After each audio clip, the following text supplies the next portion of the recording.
Online जानकारी news में आप सभी का स्वागत है। ईरान और इजराइल के बीच चल रहे मुकाबले से जुड़ी कई और खबरों के साथ एक बार फिर मैं आपके सामने हाजिर हो गया हूं। स्क्रीन पर जो तस्वीर वीडियो फुटेज आप लोग देख रहे हैं, ये वीडियो अभी अभी इजराइल से सामने आ रहा है। इजराइल के अंदर एक इलाका है बीशेरबा, यहां पर ईरान की मिसाइलों ने जबरदस्त तरीके से कोहराम मचाया है। यहां पर ईरान की मिसाइलें आकर गिरी हैं, जिसमें जिस तरीके का नुकसान हुआ है उसके वीडियो फुटेज आप स्क्रीन पर देख सकते हैं। इजराइल का एयर डिफेंस सिस्टम इसको रोकने में नाकाम हो गया है। अमेरिका से लेकर ना जाने कहां से भीख में बटोरे गए एयर डिफेंस सिस्टम इजराइल के नाकाम साबित हो रहे हैं और ईरान की मिसाइलें एयर डिफेंस सिस्टम को चकमा देकर के लगातार अपने टारगेट को हिट करती जा रही है। इसको लेकर कुछ और अपडेट सामने आ रहे हैं जो आगे मैं आप लोगों को बताऊंगा। साथ ही साथ खबर यह भी सामने आ रही है कि ईरान ने अब इजराइल के डिमोना न्यूक्लियर प्लांट को भी टारगेट कर दिया है और यहां पर भी नुकसान की खबर सामने आ रही है। साथ ही साथ खबर आ रही है कि अब अपने ये जो डिमोना न्यूक्लियर प्लांट है, इजराइल ने इसको सेफ रखने के लिए अमेरिका से भीख में मिला थर्ड एयर डिफेंस सिस्टम को यहां पर डिप्लॉय किया है। साथ ही साथ खबर आ रही है कि ईरान ने ऑपरेशन ट्रू प्रॉमिस 3 के 15वें राउंड के एक बार फिर इजराइल के अंदर जबरदस्त नुकसान किया है। 15वें राउंड में इजराइल के अंदर फिर तबाही देखने को मिली है और यहां पर एक आईडीएफ के कमांड सेंटर को भी ईरान की मिसाइलों ने नेस्तो नाबूद कर दिया है। इवन अमेरिका का एक एयर डिफेंस सिस्टम भी नेस्तो नाबूद होने की खबर सामने आ रही है। साथ ही साथ यहां पर इजरायली स्टॉक सेंटर भी तबाह होने की खबर है। ईरान हमले में नई तरीके की मिसाइलें जो है ईरान यूज कर रहा है। ईरान ने अमेरिकी एयर डिफेंस सिस्टम को भी तबाह बर्बाद किया है। साथ ही साथ माइक्रोसॉफ्ट जो गाजा के अंदर इजराइल का काफी मददगार हथियार रहा था, उस माइक्रोसॉफ्ट के ऑफिस को भी, सेंटर को भी ईरान की मिसाइलों ने नेस्तो नाबूद कर दिया है। एक एक करके तमाम वीडियो फुटेज तस्वीरें मैं आपको दिखाने वाला हूं। उससे पहले एक छोटी सी रिक्वेस्ट दोस्तों, अगर ये वीडियो आपको अच्छा लगे तो प्लीज इसको लाइक आप कर सकते हैं। लाइक करने का कोई पैसा नहीं, फ्री ऑफ कॉस्ट है। चैनल पर नए सब्सक्राइब कर लीजिए। और हां, आपको क्या लगता है दोस्तों, जो कुछ भी ईरान अब इजराइल में कर रहा है, क्या वो सही है? कमेंट में अपनी राय आप जरूर रखें। बात करते हैं पहली खबर की। स्क्रीन पर जो तस्वीरें आप लोग देख रहे हैं, ये तस्वीरें इजराइल के बीशेरबा इलाके से सामने आ रही हैं, जहां पर आज सुबह ईरान के द्वारा भेजी गई मिसाइलों ने जो नुकसान पहुंचाया है इजराइल का, उसकी ये तस्वीरें हैं। आप देख सकते हैं तस्वीरों में कि किस तरीके की तबाही यहां पर देखने को मिली है। यह माइक्रोसॉफ्ट का जो सेंटर था उसको टारगेट किया गया है, क्योंकि अभी एक दिन पहले ही इस बात की पुष्टि हुई थी, इसका खुलासा हुआ था कि माइक्रोसॉफ्ट ने गाजा में जो अभी फिलहाल हालात बने हैं, जिस तरीके से डिस्ट्रक्शन हुआ है, यहां पर बिल्डिंग्स को तबाह किया गया, गाजा को खंडहर में तब्दील किया गया है, उसमें बहुत बड़ी भूमिका माइक्रोसॉफ्ट ने निभाई थी और उसी को अब ईरानी मिसाइलों ने टारगेट किया है, उसके सेंटर को नेस्तो नाबूद कर दिया है। और उसके आसपास में जो फायर आपको नजर आ रहा है, इससे अंदाजा लगाइए कि कितना ज्यादा नुकसान यहां पर हुआ होगा। तो एक एक करके ईरान उन तमाम टारगेट्स को लगातार आड़े हाथों ले रहा है जो गाजा के अंदर डिस्ट्रक्शन के लिए, उसको तबाह करने के लिए इस्तेमाल किए गए थे। साथ ही साथ दोस्तों, यहां पर एक और बड़ी खबर सामने आ रही है।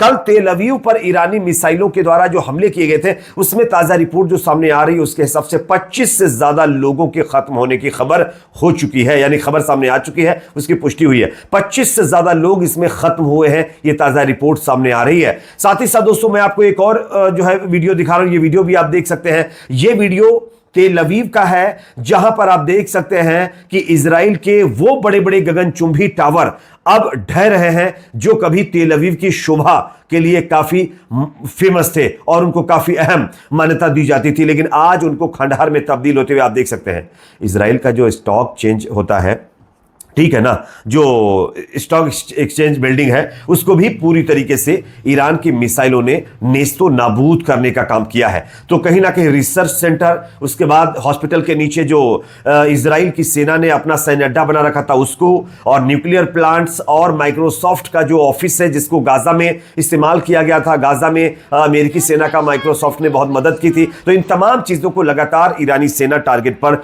लिए हुए है। साथ ही साथ दोस्तों, ईरान के सुप्रीम लीडर अयतुल्ला अली खamenei की तरफ से एक बहुत बड़ा ऐलान किया गया। उन्होंने बहुत बड़ा जो है बयान दिया है। उन्होंने कहा है कि अगर अमेरिका इस जो है वॉर में फौजी हस्तक्षेप करता है, यानी वॉर में शामिल होता है, तो उसको जो नुकसान होगा उसकी भरपाई मुमकिन नहीं होगी। इतनी मार मारेंगे इजराइल को और अमेरिका को कि वो अपनी मतलब पीढ़ियों को भी इस चीज को याद दिलाएंगे कि ईरान ने किस तरीके से उनका नुकसान पहुंचाया था। तो आप समझिए कि ईरान के हौसले कितने बुलंद हैं। साथ ही साथ मैं आपको आज तक की खबर दिखा रहा हूं, देख सकते हैं ये वही चैनल है जो इजराइल को पहले मुकाबले में जिताता दिखा रहे थे, लेकिन अब देखिए हालत क्या हो चुकी है। ईरान के टारगेट पर अमेरिकी सैन्य अड्डे, मेक इन अमेरिकी एयर डिफेंस सिस्टम ध्वस्त करने की यह पुष्टि कर रहे हैं। यानी अमेरिका के द्वारा बनाए गए एयर डिफेंस सिस्टम भी नाकाम साबित हो रहे हैं, उनको भी ईरान की मिसाइलें नेस्तो नाबूद करने में अहम भूमिका निभा रही हैं। तो अब आप सोचिए कि अमेरिका का भी एयर डिफेंस सिस्टम काम नहीं कर रहा है, वो भी नेस्तो नाबूद हो रहा है, तो हालत बहुत खराब होती जा रही है। साथ ही साथ दोस्तों यहां पर और आपको एक खबर देता हूं, देख लीजिए। ईरान जिस तरीके से अपनी मिसाइलों को लॉन्च कर रहा है ना, शायद इजराइल को उसका अंदाजा भी नहीं था। इजराइल ये सोच रहा होगा कि बाहर निकल करके वो अपनी मिसाइलों को लॉन्च कर रहा होगा, उसके लिए कोई लॉन्च पैड बना होगा, लेकिन ऐसा नहीं है। मैं आपको एक तस्वीर दिखा रहा हूं, ये तस्वीर आप देखिए। ईरान अपनी मिसाइलों को बाकायदा बड़े बड़े पहाड़ों के नीचे बंकरों में शिफ्ट किया हुआ है और वहीं से अंदर निकालता है और चंद मिनटों में उसको लॉन्च कर देता है, और इसकी भनक इजराइल को पता तक नहीं चल पाती है। और यही कारण है कि इजराइल ईरान के मिसाइल डिपो को नहीं नुकसान पहुंचा पा रहा। सारे के सारे मिसाइल डिपो उसके सेफ हैं। इवन ईरान की सेना ने यह भी दावा किया है कि अभी तक जो हमने मिसाइलों का इस्तेमाल किया है वो ईरानी मिसाइलों के जखीरे का सिर्फ 5% है, 5% है। सिर्फ उतना हिस्सा हमने इस्तेमाल किया। अभी तो 95% मिसाइलें हमारे पास मौजूद है। तो आप समझिए आगे क्या होने वाला है। साथ ही साथ दोस्तों यहां पर एक और बड़ी खबर सामने आ गई है, और यह खबर भी अपने आप में बहुत अहम है। रूस ने एक और बड़ा ऐलान कर दिया है। रूस ने अमेरिका को चेतावनी जारी करते हुए कहा है कि इजराइल की मदद अब अमेरिका ना करे।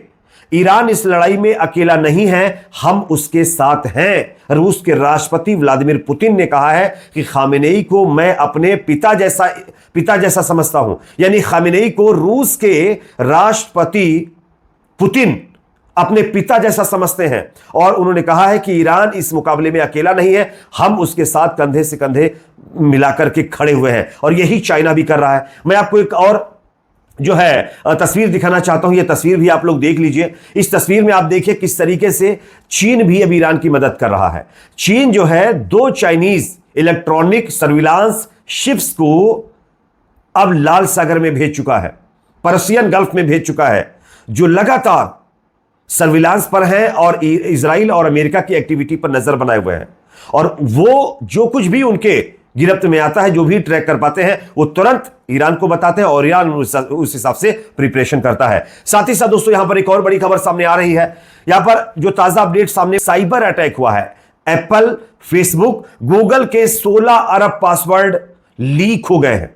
अब ये पासवर्ड कैसे लीक हुए, किसने इसमें हैकिंग की है, इसको लेकर अभी पुष्टि नहीं की गई है। लेकिन अब जब ईरान इजराइल का मुकाबला चल रहा है, ऐसे हालात में एप्पल, फेसबुक, गूगल के 16 अरब पासवर्ड लीक होना, आप समझिए कि कहानी कहां पहुंचती जा रही है। साथ ही साथ दोस्तों अब जो है इजराइल के नेता फ्रस्ट्रेशन में आ चुके हैं।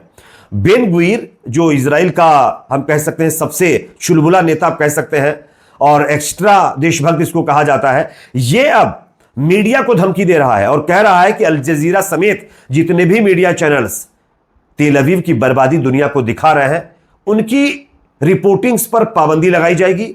और अपनी पुलिस को यह उन्होंने आदेश दिया है कि जहां पर भी ऐसे चैनल्स मिले जो इजराइल की बर्बादी दुनिया को दिखा रहे हैं, उनको तुरंत गिरफ्तार कर लिया जाए, उनके रिपोर्टरों को पकड़ लिया जाए। तो आप सोचिए किस तरीके से ये लोग फ्रस्ट्रेशन में आ चुके हैं। नेतन्याहू का तो हाल आप देख ही रहे होंगे, किस तरीके से वो बेचारा बड़ा मायूस नजर आ रहा है। इस पर आप क्या सोचते हैं कमेंट सेक्शन में जरूर बताइए। कुछ देर बाद कुछ और ताजा लेटेस्ट अपडेट के साथ आपके साथ हाजिर होंगे। जब तक देखते रहिए ऑनलाइन जानकारी न्यूज चैनल।